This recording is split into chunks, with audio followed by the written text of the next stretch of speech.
नमस्कार, बीकेसी गुरु क्लासेस में आपका स्वागत है। आज हम पढ़ेंगे कक्षा 9वीं गणित से प्रश्न बैंक का हल, जो कि टॉप 6 प्रश्न तैयार किए गए हैं परीक्षा की दृष्टि से। तो लेते हैं सबसे पहला प्रश्न। बहुपद px बराबर 2x धन 1 का शून्यक ज्ञात कीजिए। शून्यक ज्ञात करने वाला प्रश्न आता है परीक्षा में। तो चलिए हम इसे ले लेते हैं। हमने ले लिया हल और यहाँ पर उतार दिया सबसे पहले बहुपद को। px बराबर 2x धन 1, यह हमारा बहुपद है। इस बहुपद का शून्य ज्ञात करना है, यानी x का वह मान ज्ञात करना है जो इस बहुपद px को शून्य कर दे। px को शून्य कर दे। px को शून्य करने का मतलब है कि px का मान क्या है, 2x धन 1 को हम क्या कर देंगे, शून्य लिख देंगे। 2x धन 1 बराबर शून्य। तो अब हम 1 का पक्षांतर कर देंगे तो 2x बराबर हो जाएगा ऋण 1, और फिर हम 2 का भी पक्षांतर कर देंगे तो x बराबर हमें प्राप्त होगा ऋण 1/2। तो ये हमारा आंसर प्राप्त हुआ। हम लिख देंगे बहुपद px बराबर 2x धन 1 का शून्यक क्या है, x बराबर ऋण 1/2 है। इस तरह से हम बहुपद का शून्यक निकालते हैं। अब लेते हैं प्रश्न नंबर 2। प्रश्न है बहुपद py बराबर y वर्ग ऋण y धन 1, ये हमें बहुपद दिया हुआ है, के लिए p0, p1 और p2 ज्ञात कीजिए। यानी y के स्थान पर एक बार हमें 0 रखना है, एक बार हमें 1 रखना है और एक बार 2 रखना है। तो चलिए देख लेते हैं हल। बहुपद हमारे पास क्या है, लिख लेते हैं सबसे पहले तो हम। ये हो गया हमारा बहुपद py बराबर y² माइनस y प्लस 1, ये हमारा बहुपद है। अब हमें केवल y के स्थान पर मान रखते जाना है, तो अपने आप p0, p1 और p2 प्राप्त होते जाएंगे। तो लिखते हैं सबसे पहले y बराबर 0 रखने पर, y बराबर जब हम 0 रखेंगे तो ये देखिए लेफ्ट हैंड साइड p0 ही तो हो जाएगा ना, p0। तो y बराबर 0 दाईं तरफ भी रख देंगे, तो ये y की जगह खाली किया, उसकी जगह में 0 और वर्ग, ऋण, फिर y की जगह खाली किया, उसकी जगह में 0 और फिर धन 1। तो क्या प्राप्त हुआ, p0 का मान हमें प्राप्त हुआ, ये 0 हो गया, ये भी 0 हो गया, केवल 1 प्राप्त हुआ। p0 का मान हमें प्राप्त हो गया, पहला उत्तर प्राप्त हो गया। फिर हम ज्ञात करेंगे p1। तो क्या लिखना पड़ेगा हमें p1 ज्ञात करने के लिए, y बराबर 1 रखने पर, y बराबर 1 रखने पर तो क्या प्राप्त हो जाएगा, देखिए हमें p1 प्राप्त होगा। तो देखिए क्या हो जाएगा, p1 बराबर यहाँ पर हो जाएगा, ये कहाँ पर रख रहे हैं हम, देखिए ये जो बहुपद हमारे पास है इसमें रख रहे हैं। तो ये 1 की घात 2, फिर ऋण, फिर y की जगह खाली, फिर धन 1 और y के स्थान पर क्या रखेंगे, 1। तो p1 हमारे पास प्राप्त हो जाएगा। 1 का वर्ग 1 हो गया, ऋण 1 धन 1, तो p1 प्राप्त हुआ। 1 में से 1 गया 0 और ये वाला 1, तो आंसर हमें प्राप्त हो गया p1 का मान। अब हमें ज्ञात करना है p2 का मान। तो बहुपद में y बराबर 2 रखने पर, अब हम बहुपद में क्या रख देंगे, y बराबर 2। तो क्या हो जाएगा, p y के स्थान पर 2 रख देंगे, फिर क्या है हमारा बहुपद, y² माइनस y प्लस 1 है। तो क्या हो जाएगा, y² माइनस y प्लस 1। तो y के स्थान पर यहाँ भी 2 और 2। तो क्या हो जाएगा, देखिए 2 का वर्ग यानी 2 गुणा 2 4, ऋण 2 धन 1, 4 में से 2 गए तो 2 और इसमें 1 जोड़ देंगे तो 3। p3 का मान हमें क्या प्राप्त हो गया, p2 का मान 3 प्राप्त हो गया। तो यहाँ जाएगा आंसर नंबर 3। ये हमें कौन कौन से मान प्राप्त हो गए, तो आंसर लिख देंगे। आंसर p0 बराबर क्या प्राप्त हुआ, 1, P0 हमें 1 प्राप्त हुआ, P1 बराबर भी 1 प्राप्त हुआ और P2 बराबर 3। ये हमारे आंसर प्राप्त हो गए। चलिए इसी प्रकार हम अब लेते हैं तीसरे नंबर का सवाल। तीसरे नंबर का महत्वपूर्ण सवाल है हमारे पास 3x की घात 4 ऋण 4x की घात 3 ऋण 3x ऋण 1 को x ऋण 1 से भाग दीजिए। x ऋण 1 से हमें भाग देना है, तो करते हैं x ऋण 1 हम यहाँ लिख देंगे भाजक के रूप में। ये मैंने लिख दिया x ऋण 1 और इससे भाग देना है हमें 3x to the power 4 minus 4x cube minus 3x minus 1। तो सबसे पहले जो भाज्य का पहला पद है क्या है, 3x की घात 4 है और भाजक का पहला पद क्या है, x है। तो दोनों के पहले पहले पद को हम लिखते हैं और x से जब x की घात 4 कटेगा तो x की घात 3, यानी पहला भागफल हमारा क्या प्राप्त होगा, 3x की घात 3। ये आसान तरीका है भागफल निकालने का। तो 3x की घात 3 का जब x से गुणा होगा, यही हमने x का भाग दिया है ना, तो 3x की घात 3 का x से गुणा होगा तो यही तो प्राप्त होगा 3x की घात 4।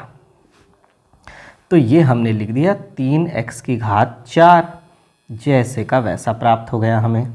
फिर 3x की घात 3 का इस ऋण 1 से भी तो गुणा होगा ना, तो हो जाएगा ऋण 3x की घात 3। और भागफल में जैसे हम घटाते हैं उसी तरह हम घटा देंगे, ये हो जाएगा माइनस और ये हो जाएगा प्लस। अब समान राशियां जब घटेंगी तो ये देखिए ये 0 हो गया। अब ये बड़ी संख्या के सामने है ऋण और ये संख्या से ये ऋण हट चुका और ये धन हो गया। अब तो हमें प्राप्त होगा ऋण x की घात 3, फिर ऋण 3x ऋण 1। इस तरह से हमने पूरा भाज्य को उतार लिया। अब हम ऋण x की घात 3 हमें लाना है और हमारे भाजक का पहला पद है x। फिर से x की घात 3 को x स्क्वायर बार काट देगा तो बचेगा ऋण x स्क्वायर। तो दूसरा भागफल हमें प्राप्त हुआ ऋण x स्क्वायर। तभी तो इन दोनों का गुणा ऋण x की घात 3। हमें पहले पद को जैसे का वैसा लाने का प्रयास करना है। अब ये ऋण x स्क्वायर का -1 से जब गुणा होगा तो होगा धन x वर्ग, चूँकि x वर्ग के रूप का कोई पद यहाँ नहीं है। अब देखिए ये ऋण से हुआ धन और ये धन से हुआ ऋण, तो ये हो गया समान राशियाँ कैंसिल। लेकिन उच्चतम घात वाला पद है कौन, ऋण x वर्ग, उसको सबसे पहले उतारेंगे, फिर ऋण 3x और फिर ऋण 1। अब हमें क्या लाना है, x स्क्वायर लाना है। तो देखिए ये ऋण x स्क्वायर और ये भाजक का पहला पद क्या है, x है, तो बचेगा ऋण x। तो फिर से हम ऋण x बार पहाड़ा पढ़ लेंगे। ऋण x का x से गुणा होगा तो ऋण x square, same to same पद आया। फिर ऋण ऋण का हो जाएगा धन और x का 1 से गुणा होगा तो x। ये हो जाएगा माइनस का प्लस, प्लस का माइनस। अब ये कैंसिल, ये दोनों माइनस के हैं तो 3x और x मिलकर -4x हो जाएगा -1। अब चूँकि -4x लाना है, हमारे पास x पहले से है, तो हम -4 को भागफल में लिख देंगे। तो ये हो जाएगा -4x और माइनस माइनस का हो जाएगा प्लस, 4 1 ज़ा 4, ये माइनस का हो गया प्लस और ये माइनस, तो ये कैंसिल होकर हो गया सीधे -5, जो कि है शेषफल। शेषफल हमें क्या प्राप्त हुआ, -5, और भागफल हमें क्या प्राप्त हुआ, ये हो गया भागफल 3x cube minus x square minus x minus 4। तो ये हमारा आंसर है। अब ले लेते हैं चौथा महत्वपूर्ण प्रश्न। x की घात 3 धन 3x वर्ग धन 3x धन 1 को x धन 1 से भाग देने पर शेषफल ज्ञात कीजिए। भाग देने पर केवल शेषफल यदि हमें ज्ञात करना है तो संपूर्ण भाग की प्रक्रिया करने की आवश्यकता नहीं है, हम केवल शेषफल प्रमेय से भी शेषफल ज्ञात कर सकते हैं। जैसे हम देखते हैं हल में, सबसे पहले हमारे पास क्या है, हम लिख लेते हैं बहुपद px बराबर x की घात 3 धन 3x वर्ग धन 3x धन 1, ये हमारे पास बहुपद है। और देखिए हमारे पास x धन 1 एक भाजक है, तो x धन 1 भाजक है। जब हम इसे शून्य के बराबर लेंगे तो x बराबर ऋण 1 आ जाएगा। x बराबर ऋण 1 रखेंगे, इसका मतलब ये है कि बहुपद का जो शेषफल है वह क्या हो जाएगा। तो शेषफल क्या प्राप्त होगा, शेषफल प्रमेय से p-1 प्राप्त होगा। p-1 हमें ज्ञात करना है, तो चलिए रख देते हैं हम x के स्थान पर -1। तो यहाँ पर x³ है, तो x की जगह को मैंने खाली किया और घात 3 लगा दिया, धन 3, फिर से x की जगह को खाली किया, घात 2 लगा दिया, फिर धन 3, फिर x की जगह को खाली किया, फिर धन 1। और ये जो x की जगह खाली हुई है उसके स्थान पर हमें -1 रखते जाना है, क्योंकि हमें इस भाजक से क्या प्राप्त हुआ है, x बराबर -1 प्राप्त हुआ है। तो चलिए p-1 क्या प्राप्त हुआ हमें, ऋण 1 की घात 3 यानी ऋण 1 ऋण 1 ऋण 1, तो ऋण 1 ही प्राप्त होगा गुणा करने पर। फिर धन 3, ऋण 1 का 2 बार गुणा होगा, ऋण 1 गुणा ऋण 1, तो धन 1 हो जाएगा। फिर ऋण 1 से 3 का गुणा होगा तो ऋण 3 हो गया और धन 1। तो p-1 क्या प्राप्त हो जाएगा, यहाँ पर देखिए ऋण 1, धन 3 एकम 3, फिर ऋण 3 और धन 1।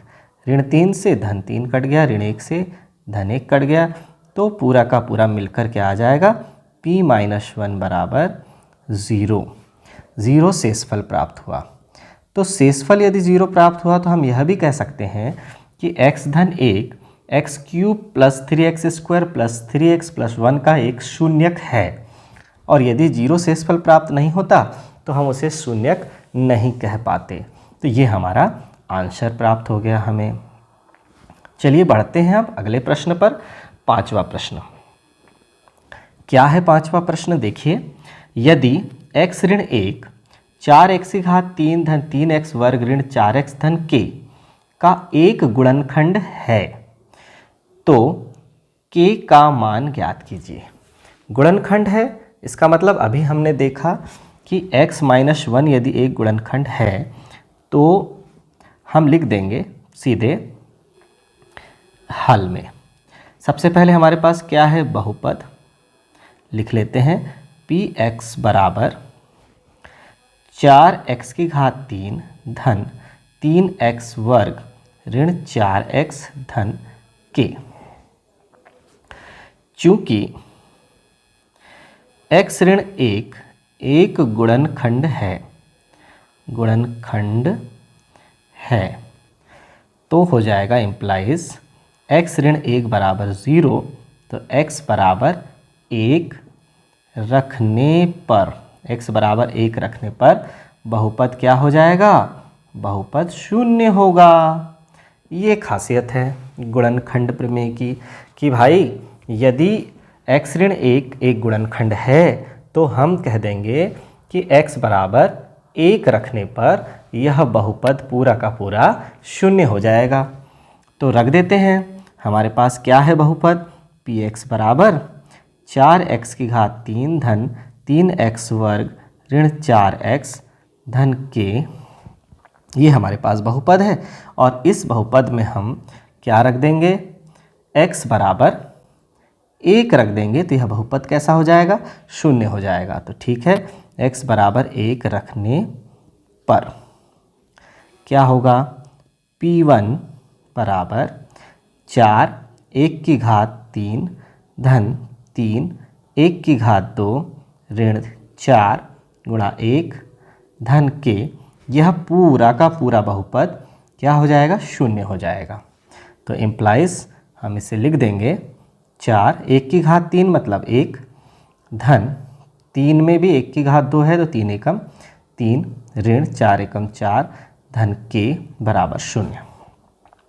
तो यह क्या इम्प्लॉइज करेगा कि ये धन 4 धन 3 7 हो गया, ऋण 4 धन k बराबर 0, तो ये हो जाएगा कैंसिल, तो 3, तो इम्प्लाइज k बराबर ऋण 3, ये हमारा आंसर प्राप्त हो जाएगा।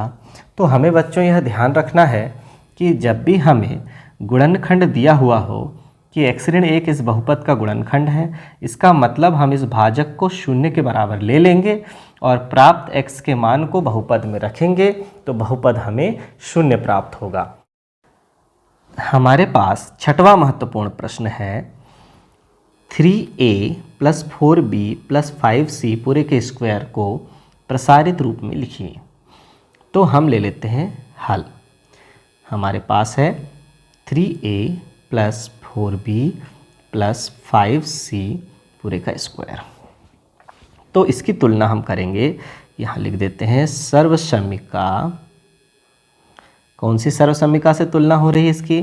x धन y धन z पूरे का वर्ग बराबर x का वर्ग धन y का वर्ग धन z का वर्ग धन 2xy धन 2yz धन 2zx के प्रयोग से।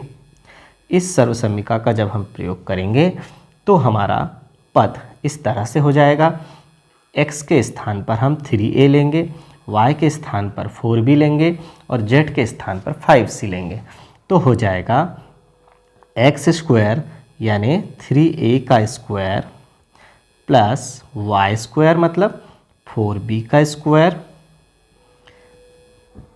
फिर z स्क्वायर तो 5c का स्क्वायर प्लस 2xy तो 2x के स्थान पर 3a इंटू y के स्थान पर 4b, फिर है प्लस 2yz मतलब 2y के स्थान पर 4b और z के स्थान पर 5c, फिर अंत में है 2zx मतलब 2z के स्थान पर 5c और x के स्थान पर 3a। इस तरह से हम इस पद को हल कर देंगे।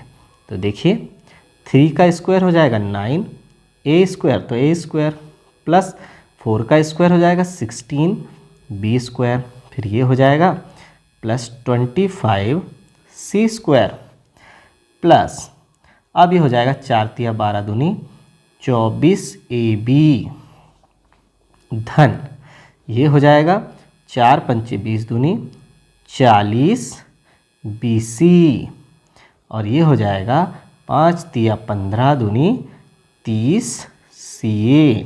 इस तरह से हमें किसका प्रसारित रूप प्राप्त हो गया? ये हमें 3a + 4b + 5c का प्रसारित रूप प्राप्त हो गया। तो बच्चों अध्याय 2 बहुपद के 6 अति महत्वपूर्ण प्रश्नों के हल यहाँ समाप्त होते हैं। धन्यवाद।